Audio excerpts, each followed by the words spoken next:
recording by Sur Sangeet Studio, Ramgarh। रोज अखिया रोवे रतिया में तीर मार देलू छतिया में। रोज अखिया रोवे रतिया में तीर मार देलू छतिया में। कैसे दर्द करे जावा के जाई, काहे देलू नाही दिल के दवाई।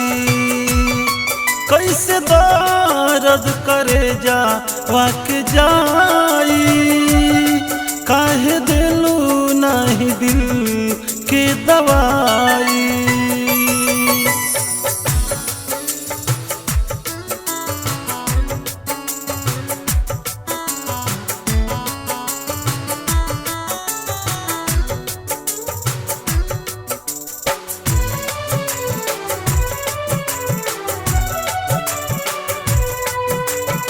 शीशा जैसे तूर देलू हमर अरमान हो, जान से भी ज्यादा तोहके मन रहनी जान हो।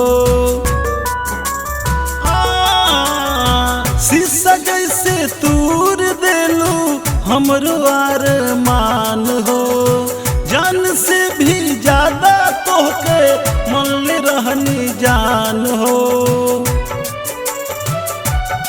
हमर याद तोहरा के तड़पाई, काहे देलू नाही दिल के दवाई।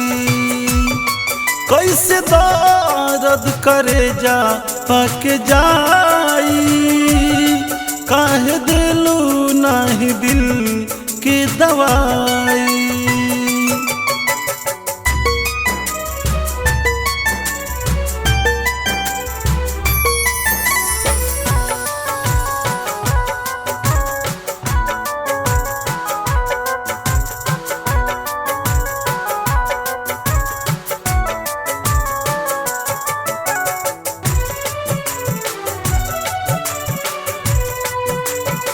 तोहरा बिना जियल अब हो जाई मुश्किल हो, लागे केहू मारा ताटे रही रही कील हो।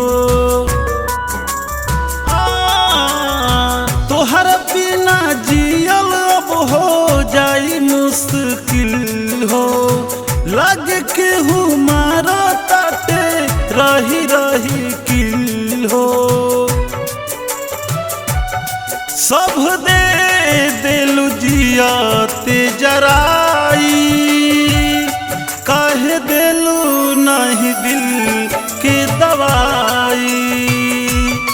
कैसे दर्द करे जावा के जाई, काहे देलू नहीं दिल के दवाई।